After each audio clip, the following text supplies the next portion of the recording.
was the main motto of French Revolution. फ्रांसीसी क्रांति में आर्थिक समानता प्रबल था. Economic equality was the main motto of French Revolution.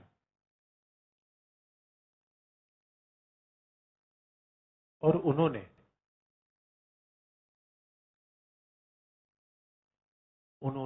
अमेरिकी क्रांति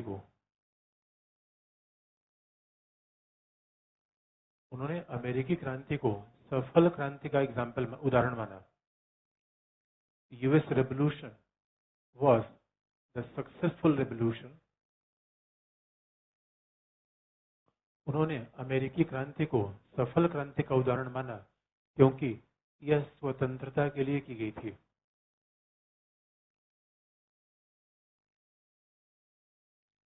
Because US Revolution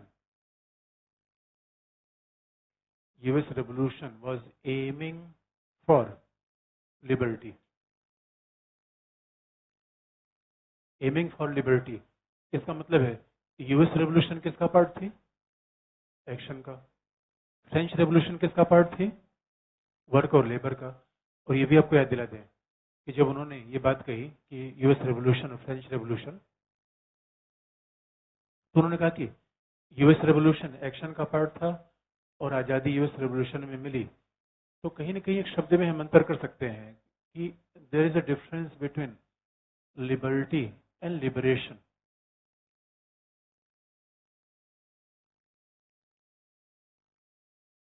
और लिबरेशन का मतलब होता है आर्थिक मुक्ति. लिबर्टी का मतलब होता है कि राजनीतिक नैतिक आजादी. तो आप देखेंगे इसलिए मार्क्सिस्ट किसकी बात करते हैं? लिबरेशन. लिबरेशन का मतलब होता है कि आर्थिक विषमता खत्म हो जाए. लिबर्टी में ऐसा होता है कि तानाशाही शासन न रहे.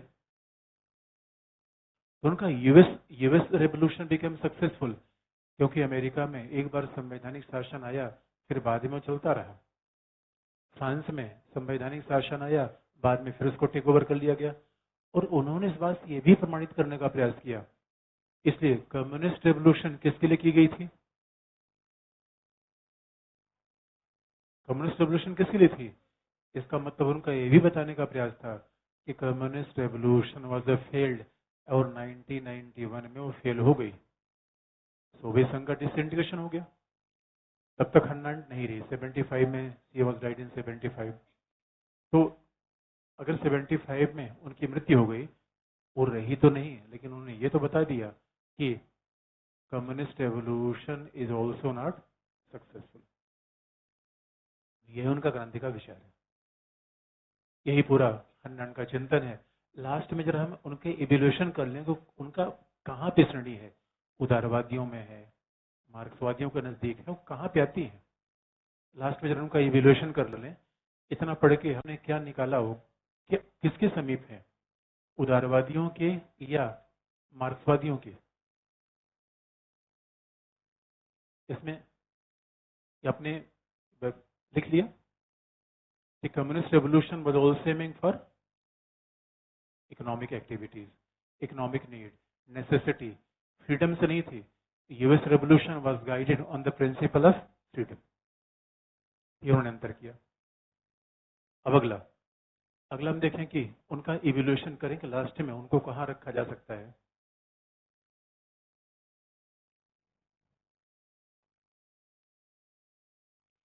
ऐसा कहा जाता है कि देखिए, एक चिंतन है लिबरल, एक चिंतन लिबरल है, और दूसरा है मार्क्सिस्ट. फासिस्ट होने का तो सवाल ही पैदा नहीं होता. लिबरल है, मार्क्सिस्ट है. हन्नान को इस कैटेगरी में रखना बड़ा मुश्किल है. अच्छा, why we can't put Hannah Arendt under liberal category? क्योंकि वो समुदाय की बात लगातार कर रही हैं. Uh liberals believe in the primacy of individual. उन्हें लिबरल श्रेणी में रखना कठिन है क्योंकि वो लगातार समुदाय की बात करती हैं. और एक खास बात है, लिबरल्स जब बात करते हैं तो लोकतंत्र की बात करते हैं, party system, parliamentary democracy, Hannah Arendt ने गणतंत्रवाद की बात की है, तो कई मामलों में लिबरल को ज्यादा करेक्ट कर रही हैं। भाई लिबरल क्या मतलब क्या है? व्यक्ति पहले आता है, समुदाय को पहले उन्होंने कर दिया। मार्क्सिस्ट में समुदाय तो पहले आता है, लेकिन तानाशाही स्थापित हो गई, डिक्टेटरशिप, वन पार्टी रूल। रसिया में यही तो हुआ। और मार्क्सिस्ट एक्शन पर ध्यान देते हैं या वर्क और लेबर पर? They are more emphasizing over work and labour, और इसीलिए वायलेंस की बात हुई। मार्क्सवादी में टोटलिटेरियन गवर्नमेंट की बात हुई, सर्वाधिकारवादी शासन आ गया। इसलिए कहा जाता है कि नीदर सी इज लिबरल, न तो उदारवादी है न मार्क्सवादी है, फांसीवादी श्रेणी में रखना ही कठिन है। इसलिए हर्नाल्ड के बारे में फिर कंक्लूजन क्या आएगा कि सी वॉज अ रिपब्लिकन कम्युनिटेरियन, वो समुदायवादी थी और गणतंत्रवादी थी। वो समुदायवादी थी, गणतंत्रवादी थी, और दूसरा वो फिलोसफर के बजाय उन्होंने जीवन के अपने आंतरिक अनुभवों को बताया। तो इसके बारे में कहा भी जाता है कि कहा जाता है it was an experience of an inner cider. ये एक अनुभव था, ये कोई सिद्धांत नहीं था। Experience was an inner cider. तो कहा भी जाता है उनके ऊपर जो बीती वही उन्होंने बता दी। जैसे उन्हें जर्मनी से निकाला गया, फिर वो दर दर भटकी, आजादी खोया, देश खोया। It was an experience of inner cider. एक ऐसे व्यक्ति की कहानी थी जिसने खुद दुनिया देखी थी। टाइटैनिक आपने देखी? What was Titanic? It was an experience of an old lady. तो ऐसे ही हन्ना अरेंट ने, वो कहा जाता है हन्ना अरेंट ने सिस्टमेटिकली कुछ नहीं लिखा, बल्कि जीवन में जो देखा उसी को लिख दिया। So therefore, it's very difficult to categorize and put her under any particular category. या किसी विशेष उनको क्षेत्र में रखेंगे, वैसा बड़ा ही मुश्किल है। ये वही उनका मूल्यांकन है। लेकिन क्या हन्ना अरेंट की आलोचना संभव नहीं है? Why we can criticize Hannah Arendt? अब लास्ट में आपको बता दें, ये बात स्पष्ट है, उदारवादी भी नहीं है, मार्क्सवादी भी नहीं है, फांसीवादी होने का सवाल पैदा नहीं होता। She is more closer towards communitarian republic. और वो उन्होंने कोई चीज सैद्धांतिक रूप में लिखने के बजाय अपने ऊपर बात कही। हिंदी में बात कही है, जाके पैर न फटी बिवाई, सो का जाने पीर पर आई। इट वॉज एन एक्सपीरियंस जो शेयर करना चाहती थी, जैसे आजकल फेसबुक से आप शेयर करते हैं, वो उन्होंने आपसे शेयर कर दिया। तो लास्ट में जरा उनकी क्रिटिसिज्म देख ले कि आखिर में उनकी आलोचना कैसे हो सकती है।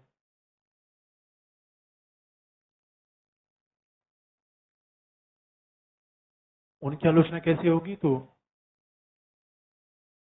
पहला, आपने याद रखा होगा कि she was very much critic of प्लेटो।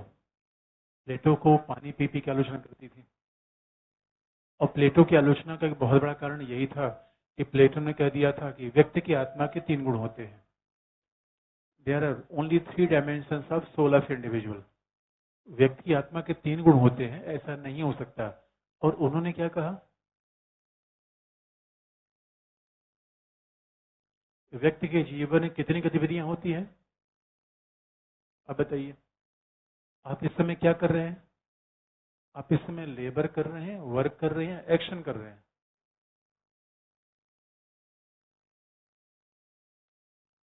आप इस समय क्या कर रहे हैं? And that is a difficulty. हम ऐसा कैटेगराइज नहीं कर सकते। अब कोई पेंटर है, अब पेंटर पेंटिंग कर रहा है, और पेंटिंग है किसी फ्रीडम फाइटर की।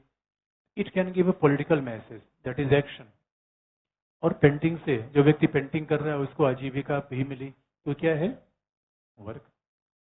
इसलिए उन्होंने जो गलती, कई बार ऐसा होता है कि कई बार हम अपने घर में किसी व्यक्ति से बहुत नाराज होते हैं कि वो बड़ा डिक्टेटर है, आदेश देता है, लेकिन अनचाहे रूप में उसी की विसंगति हम में आ जाती है। हमारा व्यवहार बिल्कुल वैसा हो जाता है अनकॉन्शियसली। वही हन्नारंट, जब आत्मा को तीन विशेषता में नहीं बांटा जा सकता तो मानव की गतिविधि तीन ही कैसी होगी? क्योंकि ऐसा जैसे आप लिख रहे हैं, पढ़ रहे हैं, तो ये हो सकता है कि ये वर्क है, क्योंकि पशु तो लिखता पढ़ता नहीं, लेबर तो आप नहीं कर रहे हैं, कंफर्म है। पशुओं कभी आपने लिखते पढ़ते देखा है?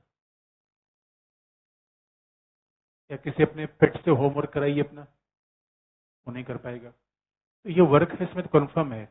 लेकिन आप यही पढ़ाई लिखाई करके, और मेरे तो एक स्टूडेंट है जिसमें बड़ी नेतागिरी कर रहे हैं दोस्त, तो बड़ी नेतागिरी कर रहे हैं, तो अब सवाल है कि यही पढ़ाई लिखाई करके आप में नेता बनने का सपना जाग जाए तो क्या हो जाएगा? एक्शन। हम कैसे डिटरमाइन करेंगे कि क्या कौन गतिविधि है? ये उनकी आलोचना है। हंडारण्य समाप्त।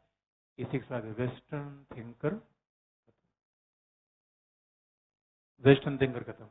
अब जरा हम जितना पढ़े हैं सबको कंपेयर कर दें लास्ट में, अभी तक हमने क्या पढ़ा, और तब तक आपका एक सवाल कुछ।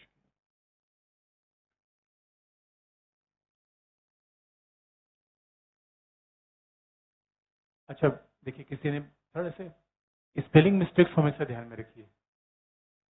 इस लेवल पे स्पेलिंग मिस्टेक्स नहीं होना चाहिए। वैसे स्पेलिंग मिस्टेक्स आपकी समस्या नहीं है, स्कूलिंग की प्रॉब्लम है। जहां भी आपने स्कूलिंग की वहां पे टीचर ने स्पेलिंग मिस्टेक्स पे ध्यान नहीं दिया, और मेरा काम आपकी स्पेलिंग मिस्टेक सही करना नहीं है, लेकिन फिर भी मैं बता देता हूँ ये ब्लंडर। इस लेवल पे स्पेलिंग मिस्टेक्स नेवर एक्सेप्टेड। अगर सोच के देखिए, सिविल सर्वेंट काम कितना बड़ा होता है। भारत और फ्रांस के बीच समझौता हुआ, ड्राफ्टिंग सारे सिविल सर्वेंट करते हैं, उसमें आप स्पेलिंग मिस्टेक्स कर देंगे, अंतर्राष्ट्रीय बेइज्जती कराएंगे सरकार की, और ताऊ छोड़ेगा, ठांस के बाहर कर देगा, जबरदस्ती रिटायरमेंट दे दिया जाएगा। पहले तो सिलेक्शन प्रॉब्लम आएगी। तो आप याद रखिए, इसको दूर करिए, पढ़ते समय ध्यान से पढ़िए कोई चीज। हमने फिर कहा स्पेलिंग मिस्टेक्स आपकी बौद्धिक क्षमता की कमी नहीं दिखाता, लेकिन स्कूलिंग की प्रॉब्लम है, कहीं प्रॉब्लम आ गई है, उसको करेक्ट करिए। That is not accepted in any case. देखिए किसी ने क्या लिखा है, अब इसमें मैं किसी का नाम नहीं पूछता, ये बात सबके लिए इंपॉर्टेंट है। अब ये नहीं कि हमने किसी व्यक्ति विशेष को टारगेट किया, इसको तो कमी बताना मेरा काम होता है। इसीलिए अरिस्टोटल ने कहा what is most difficult in life, living with a master. Teacher के साथ रहना, बड़े बुजुर्ग के साथ रहना सबसे कठिन है, क्योंकि वो हमेशा ये करो, ये मत करो, ये मत करो। उन्होंने लाइफ में ऐसा देखा हुआ है।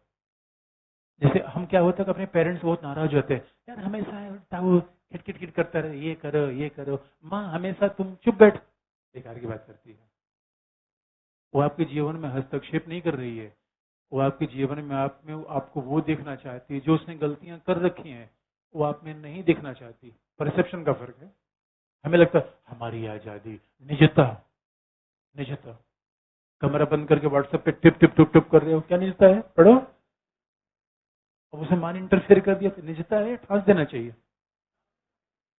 इसे याद रखिए। इसलिए बच्चे एकदम अजीब सी बात मान लेते हैं।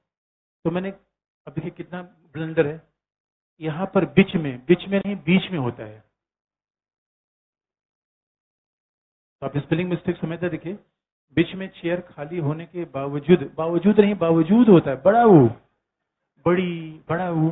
लोग चलने वाले रास्ते में चेयर लगाते हैं, जिससे चलने में दिक्कत होती है। अब देखिए, अब आप स्पेलिंग में, लेकिन भाई ऐसा मत करिए यार, फ्रीडम किसी की बाधित मत करिए। सेल्फ रिगार्डिंग एक्शन कर रहे हैं, अदर रिगार्डिंग। कुछ लोग अदर रिगार्डिंग एक्शन करने में खूब मजा उनको आ रहा है। अदर रिगार्डिंग एक्शन करने वाले लोग कहाँ है? आप याद देखिए, आपने पढ़ा कि अदर रिगार्डिंग एक्शन, ऐसा चेयर मत लगाइए दूसरे के चलने में बाधा उत्पन्न हो। लेकिन आप भी सेल्फ रिगार्डिंग एक्शन ठीक करिए। स्पेलिंग मिस्टेक्स सेल्फ रिगार्डिंग है, अदर रिगार्डिंग।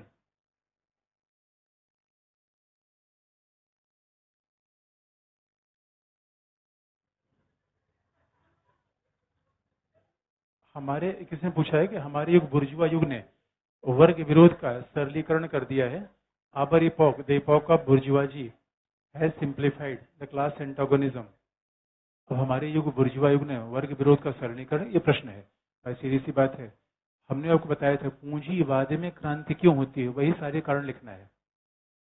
यानी वर्ग पहले से था, वर्ग विभाजन पहले से था, वर्ग विरोध पहले से था, क्रांति पूंजीवाद में क्यों हुई? पूंजीवाद ने भौतिक परिस्थितियां पैदा कर दी।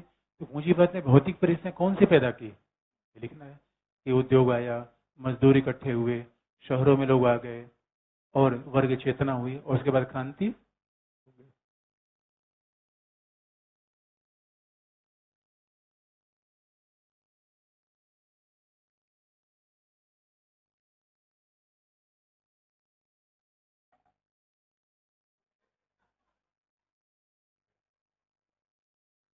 क्या प्रत्यक्ष लोकतंत्र रिपब्लिक में एक समान मान सकते हैं?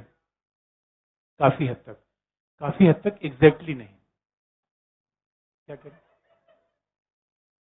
अब देखिए, अभी सब बहुत बुद्धिमान लोग हो गए हैं। तो अब हन्नान, अब हम कंपैरिजन कर दें आपको हन्नान पे। अच्छा, हन्नान पे जो भी सवाल आप देखें बड़े स्ट्रेट फॉरवर्ड पूछा जाता है, स्ट्रेट फॉरवर्ड आइडिया भी है। अब जरा जितनी बात हमने पढ़ी उसको कंपेयर कर दें। तो अभी तक हमने क्या पढ़ा, जरा इसको कंपेयर कर दें। और फिर मंडे से हम इंडियन थिंकर शुरू करेंगे। तो भारतीय विचारक बड़ा सरल है, जल्दी हो जाएगा, लेकिन अब पहले पढ़ के आइएगा। और जो लोग अगर कोई बुक वगैरह पढ़ना चाहते हैं इंडियन थिंकर के लिए,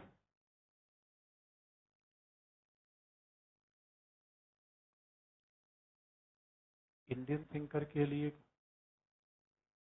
इग्नू का अगर बीए थर्ड ईयर का आपके पास अगर नोट्स आप ले लीजिए, इंडियन थिंकर्स में ठीक लिखा गया है। सारे तो आपको नहीं पढ़ना, जितने सिलेबस में उतना ही है। इग्नू का बीए थर्ड ईयर का इंग्लिश में भी हिंदी में भी है। वैसे आपको बहुत पढ़ने की आवश्यकता है, नोट्स आप पढ़ लीजिए। जो लोग बुक पढ़ना चाहते हैं तो उनको बता दिया। BA third year of IGNOU is more balance. क्या करें, क्या करें? वेस्टर्न के लिए, वेस्टर्न के लिए अब हमने सुब्रता मुखर्जी की एक दिल्ली विश्वविद्यालय से बुक आती है, सुब्रता मुखर्जी की हिंदी से अनुवाद होती है, हिंदी माध्यम कार्यान्वय निदेशालय। तो उसको आप हिंदी में लिख सकते हैं वेस्टर्न थिंकर के लिए। और इंग्लिश में उनकी बुक आती है कि western political thought by Subrata Mukherjee and Ramaswamy. इसको आप देख सकते हैं बुक पढ़ना हो तो। वैसे मैंने फिर कहा, अगर आप नोट्स को अच्छे से पढ़ लीजिए it is more than sufficient. कोशिश 150 शब्द में लिखना है। अभी देखिए एग्जाम का नेचर एकदम चेंज हो गया है।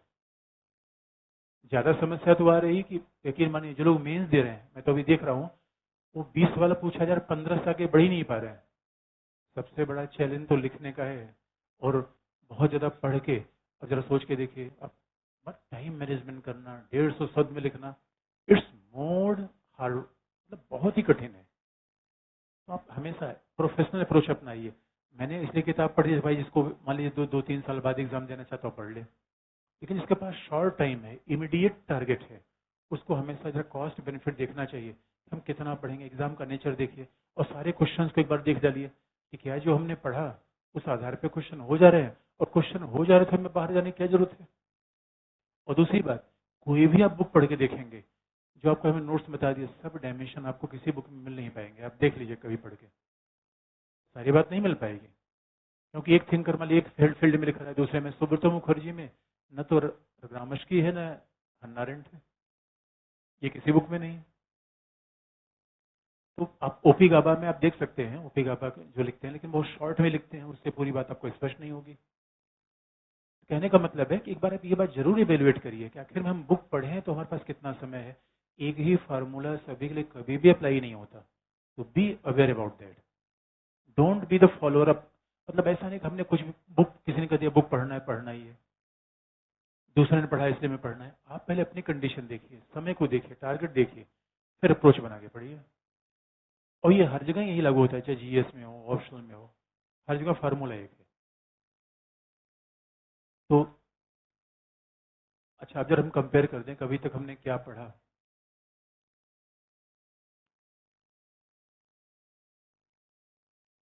कंपेयर नहीं कर पाएंगे। तो पहला, ग्रीक एज में क्या पढ़ा? ग्रीक एज में पढ़ा प्लेटो,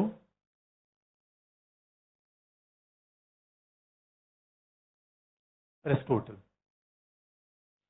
अब देखिए उनकी बहुत बहुत सारी विषमताओं के बावजूद उनके विचारों में कुछ समानताएं हैं। जैसे अब हम विषमता को नहीं देखेंगे, लेकिन समानता हमने क्या देखा, द मॉरलिटी, नैतिकता का अध्ययन। तो पूरा चिंतन कैसे है, राज्य कैसे है, मॉरल। राज्य कैसे है, मॉरल। व्यक्ति कैसा है, मॉरल। यहाँ पे बिल्कुल मॉरलिटी, हर चीज में नैतिकता आती है। राज्य है, सरकार है, इट्स नेचुरल, मॉरल। तो ये बात हमेशा सी करते हैं। दूसरा, मॉडर्न डेज में क्या पढ़ा हमने, मैकियावेली।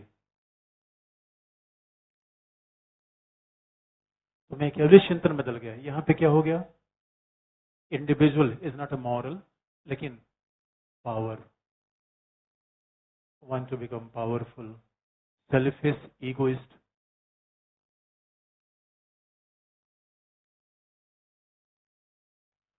और मैकियावेली ने राज्य के बारे में कभी कुछ कहा ही नहीं, क्योंकि वो बहुत फिलोसफर था, नहीं डिप्लोमेट था। उसने राज्य की उत्पत्ति ऐसा कुछ भी नहीं कहा उसने। हाँ, शासन के बारे में जरूर कहा कि गवर्नमेंट राजा का भी होनी चाहिए, रिपब्लिकन भी हो सकती है। वो दोनों किताबों से अलग अलग बात कही। और उसने पूरा अपना ध्यान कहाँ पे रखा, स्टेट क्राफ्ट पे। और आप देखेंगे कि हॉब्स की बात भी लगभग इसी डायरेक्शन में जाती है, थोड़े से अंतर में। हॉब्स थोड़ा सा फिजिक्स का, ज्योमेट्री का प्रयोग करता है। अदरवाइज हॉब्स तो मैकियावेली के विचार लगभग एक ही डायरेक्शन में जाते हैं। बस हॉब्स में ये पॉइंट हटा देंगे, स्टेट क्राफ्ट नहीं है। सारे हॉब्स में मैकियावेली के विचार एक ही दिशा में जाते हैं। अब आप देखेंगे लिबरल थिंकिंग में, लॉक एंड लिबरल में क्या होगा, आप देखेंगे कि व्यक्ति को निश्चित तौर पर, यानी एटोमिस्टिक सोसाइटी, अणुवादी समाज को मानते हैं, मानव की आजादी की बात करते हैं, लिबर्टी की, कॉन्स्टिट्यूशनल गवर्नमेंट की बात करते हैं, संवैधानिक शासन की बात करते हैं। चौथा, प्रॉपर्टी की बात करते हैं। याद रखिए, लॉक और बिल में तमाम विसंगतियां होगी, लेकिन ये बात समान है। लॉक और मिल में हो सकता है तमाम डिफरेंसेस हों, लेकिन बेसिक लिबरल टेंडेंसी की जैसी है। यह है कि नहीं है। हाँ, बस एक फर्क है, मिल ने व्यक्ति को नैतिक कह दिया, लॉक ने उतनी स्पष्टता से बात नहीं कही थी। अब राज्य क्या है, प्राकृतिक है या मानव निर्मित है। मानव निर्मित है, व्यक्ति का स्वभाव अपना ध्यान देने वाला है। और देखिए, मार्क्सिस्ट ट्रेडिशन में, मार्क्सिस्ट ट्रेडिशन एक है जो भी हमने पढ़ा अभी तक। तो मार्क्सिस्ट क्या मानते हैं, कम्युनिटी पर बल देते हैं, इकोनॉमिक इक्वलिटी की बात करते हैं। यानी ग्रामस्की मार्क्स में कोई भी अंतर होगा, लेकिन यहाँ पे समानता होगी। कैपिटलिज्म के विनाश की बात करते हैं, पूंजीवाद के डिस्ट्रक्शन की बात करते हैं। और इसलिए इनके वर्ड एकदम अलग अलग हो जाते हैं। इसे ध्यान से आप देखें, लिबरल्स के टर्म्स अलग होंगे, मार्क्सिस्ट के टर्म्स अलग होंगे। तो वो पूंजीवाद के विनाश की बात करते हैं, तथा कहीं न कहीं क्लास और क्लास स्ट्रगल की बात करते हैं। इस तरीके से एक बार पूरे सिलेबस कंपेयर करने का प्रयास करिए। बाकी मंडे को इंडियन थिंकर शुरू होगा।